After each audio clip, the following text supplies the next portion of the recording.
मंगल लाल अपनी पत्नी शर्मिली और बेटी किरण के साथ उदयपुर नाम के गांव में रहता था। मंगल लाल बहुत ही लालची और बेईमान किस्म का आदमी था। पेशे से वह एक जिम्मेदार था। वह हर वक्त लोगों से ठगी करता रहता और अपनी जेब भरता रहता।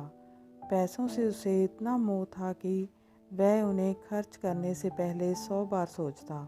एक दिन शर्मिली मंगल लाल से कुछ पैसे मांगते हुए बोली, शर्मिली सुनिए जी, ज़रा मुझे कुछ पैसे और गहने दे दीजिए, मुझे अपने भाई की शादी में जाना है।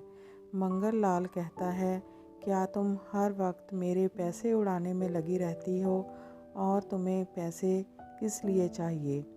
पैसे कितनी मुश्किल से कमाए जाते हैं जानती भी हो? शर्मिली हाँ हाँ जानती हूँ, कितनी मुश्किल से कमाए जाते हैं।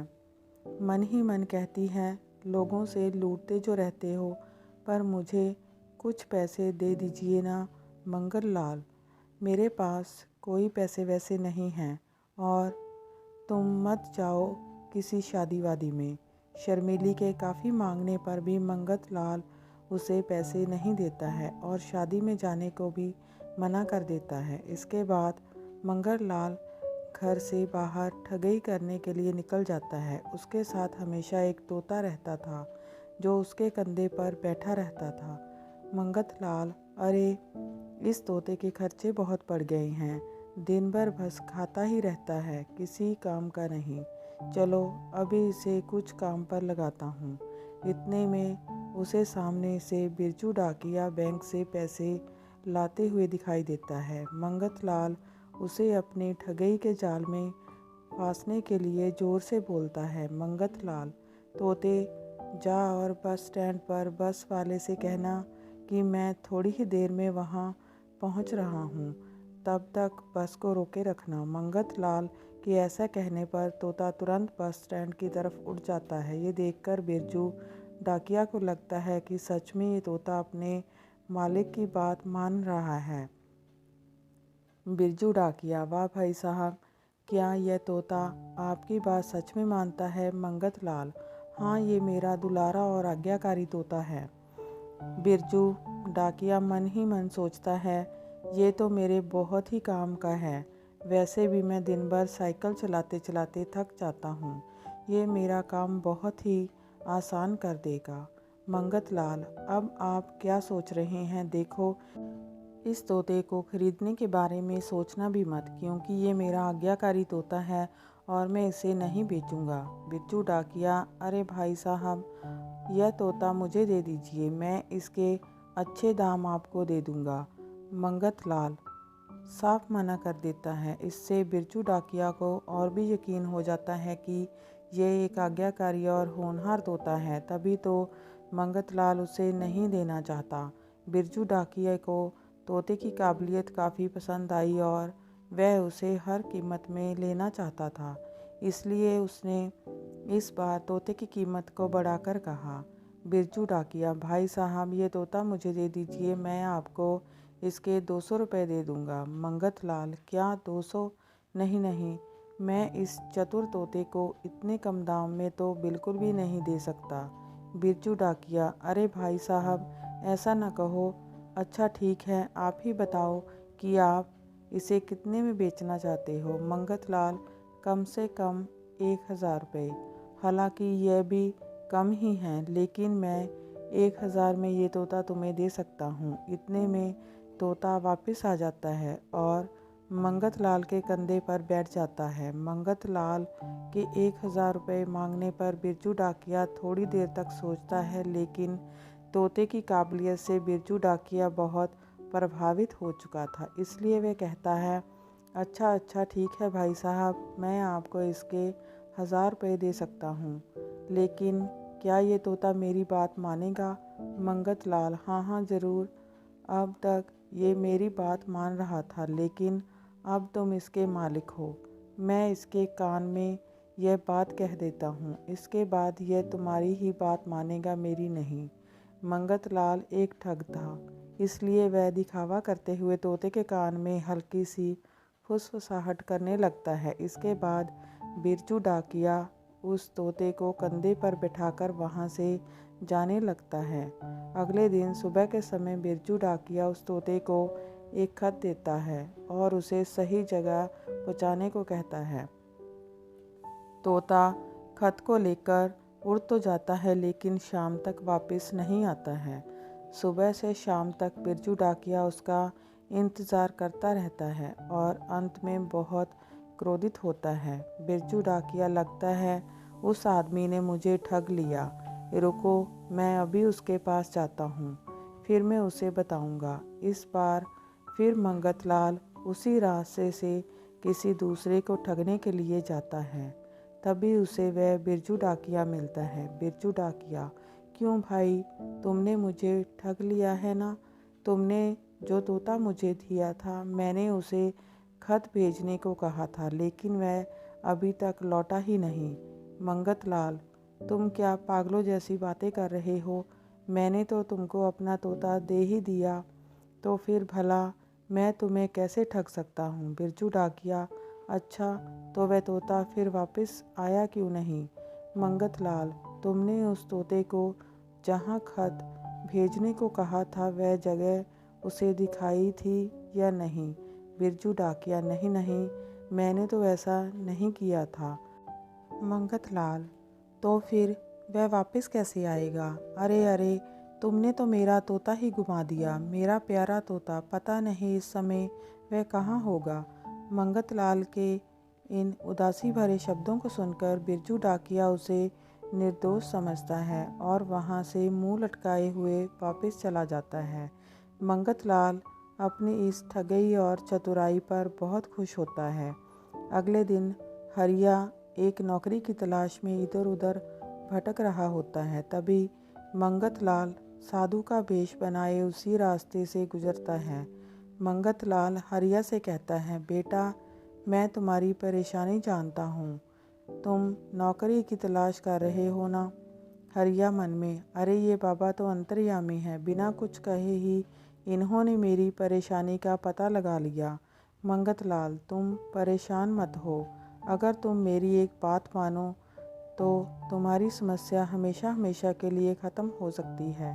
हरिया वैसे ही नौकरी की समस्या को लेकर बहुत परेशान था, इसलिए वह बाबा की हर एक बात को सही मान लेता है और मन ही मन सोचता है कि क्यों ना इनकी बात को मान लिया जाए। हरिया, हाँ हाँ बाबा, आप जो कहेंगे मैं वो सब करूँगा। मंगतलाल, नौकरी पाने के लिए तुम्हें मुझ जैसे भिक्षुक को 500 रुपये दान करने होंगे। ऐसा करने पर मात्र 10 दिनों में तुम्हारी नौकरी लग जाएगी। मंगतलाल के ऐसा कहने पर हरिया थोड़ा सोचता है, लेकिन बाबा की बातों को सही मानते हुए वह ऐसा करने के लिए तैयार हो जाता है। घर से फार्म ऑनलाइन के लिए मिले 1000 रुपये में से 500 रुपये वे मंगतलाल को दे देता है। हरिया, बाबा, मेरी नौकरी तो लग जाएगी ना? मंगतलाल, हाँ बेटा, 10 दिन के बाद। इसके बाद हरिया अपने घर की ओर निकल जाता है और मंगतलाल इस तरह ठगी करके खुश होकर अपने घर चला जाता है। 10 दिन बीत चुके थे लेकिन हरिया की नौकरी का कोई ठिकाना ही नहीं था। वह बहुत क्रोधित होता है और उस बाबा को ढूंढने के लिए निकल जाता है, लेकिन वह असली बाबा हो तब न मिले। वह दिन भर गांव में भटकता रहता है। फिर एक दिन एक बिल्डर उसी गांव में आता है और सभी गांव वालों को अपना ऑफ़र बताता है। बिल्डर, आप सभी लोगों के लिए एक सुनहरा ऑफ़र है। आप लोग अगर 1 लाख रुपए दोगे, जो मात्र 6 महीने के अंदर मैं आपको 10,000 रुपये का ब्याज दूंगा। मंगललाल, क्या तुम सच बोल रहे हो? कोई धोखा तो नहीं दोगे? बिल्डर, नहीं नहीं साहब, मैं आपको कोई धोखा नहीं दूंगा। आप चाहो तो सबूत के तौर पर मेरा चेक ले सकती हैं। मंगतलाल के मुंह में पानी आ जाता है और वह इस सुनहरे ऑफ़र को मानते हुए बिल्डर को 5 लाख रुपए दे देता है। फिर जब 6 महीने बीत जाते हैं तो मंगतलाल को काफ़ी अच्छा रिटर्न मिलता है। उसे बदले में काफ़ी पैसे मिलते हैं, जिसे देखकर वो बहुत खुश होता है। इसी मुनाफे को और बड़ा बनाने के लिए वह पास के गांव में जाता है और यही ऑफ़र उन्हें समझाता है। दूसरे गांव के लोग उस पर भरोसा करते हैं और उसे पैसा दे देते हैं। वह बदले में सबूत के तौर पर एक चेक साइन करके देता है। जब मंगत लाल घर आकर पैसों को गिनने बैठता है तो शर्मीली कहती है, जब मैं आपके पैसे मांगती हूँ तब तो आपके पास पैसे नहीं होते हैं, लेकिन अब इतने पैसे आपके पास कहाँ से आए? मंगत लाल, तुम मेरे पैसों को नज़र क्यों लगा रही हो? क्या और कोई काम नहीं है तुम्हारे पास? जाओ यहाँ से और मुझे मेरा काम करने दो। जैसे ही मंगत लाल का दिया हुआ समय पूरा होता है तो मंगत लाल बैंक जाकर अपने खाते को बंद करवा देता है। उसके बाद दूसरे गांव के लोग उस खाते से पैसा नहीं निकाल पाते। गांव के लोग मंगत लाल पर बहुत गुस्सा करते हैं और उसे ढूंढने के लिए गांव में आते हैं, लेकिन वह नहीं मिलता। मंगत लाल, मैं अब बहुत ही अमीर बन गया हूँ। इससे आसान तरीका शायद पैसे कमाने का हो ही नहीं सकता। अब मैं एक रईस जीवन जी सकता हूँ। इधर दूसरे गांव में वही बिल्डर जाता है और अपना ऑफ़र रखता है। गांव वाले पहले ही इस ऑफ़र के वजह से काफ़ी नुकसान में डूब गए थे। बिल्डर के ऑफ़र रखते ही गांव वाले क्रोधित हो गए और बिल्डर को बुरी तरह से पीट दिया। बिल्डर, लेकिन मैंने तो ऐसा नहीं किया। मैं तो आपको एक सुनहरा ऑफ़र बताने आया था और मैंने तो इस गांव में पहली बार प्रवेश किया है। काफ़ी समझाने के बाद भी गांव वाले उस पर भरोसा नहीं करते।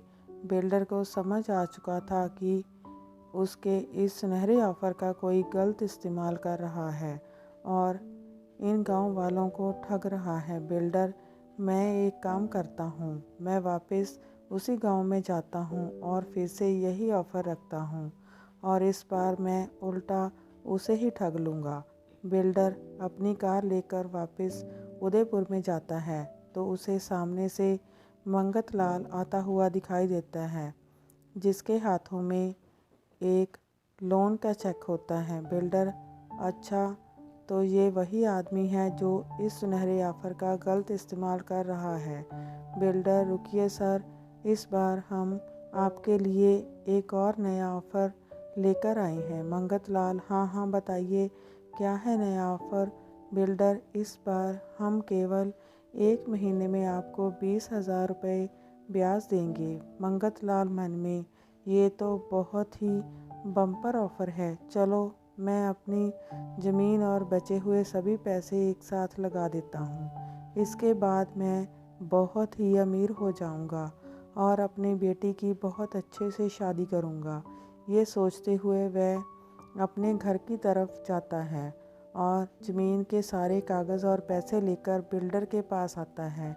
बिल्डर, आपका इतना बड़ा इन्वेस्टमेंट करने के लिए बहुत बहुत धन्यवाद। देखना, आपको बहुत बड़ा रिटर्न मिलेगा, इंतज़ार करिएगा।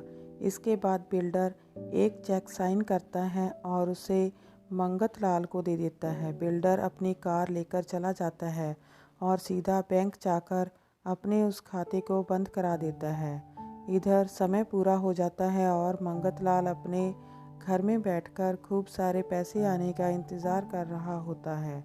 10 दिन और बीत जाते हैं। इसके बाद वह बैंक जाकर पैसे निकालने की कोशिश करता है तो बैंक कर्मचारियों के द्वारा पता चलता है कि वह खाता 10 दिन पहले ही बंद हो चुका है। ये सुनकर वह बैंक से बाहर सिर पर हाथ रखकर बैठ जाता है। मंगत लाल, हे भगवान, आज तो मैं ठग गया। इसने मुझे पूरी तरह से ठग लिया। लोगों को मैंने थोड़ा थोड़ा करके ठगा, लेकिन इसने मुझे एक बार में पूरा ठग लिया। रोते रोते मंगत लाल घर चला आता है। मंगत लाल का उदास चेहरा देखकर शर्मीली और किरण दोनों उसकी ओर देखती हैं। तभी शर्मीली पूछती है, क्या हुआ? मंगत लाल अपने साथ हुए सारे हादसे को विस्तार से समझाता है। शर्मीली, अच्छा हुआ तुम्हारे साथ। तुम लोगों को ठगा करते थे और आज खुद ही ठग गए। अब मैं भी मायके जा रही हूँ बेटी के साथ लेकर और तुम्हारे साथ अब कभी नहीं रहूँगी। शर्मीली और किरण को घर छोड़कर जाते हुए देख मंगतलाल उन्हें रोकने की कोशिश करता है, लेकिन शर्मीली नहीं रुकती। मंगतलाल इस बार अपने कारनामे पर पूरी तरह शर्मिंदा था और उसे अब समझ आ चुका था कि ठगी और बेईमानी व्यक्ति को पूरी तरह बर्बाद कर देती है।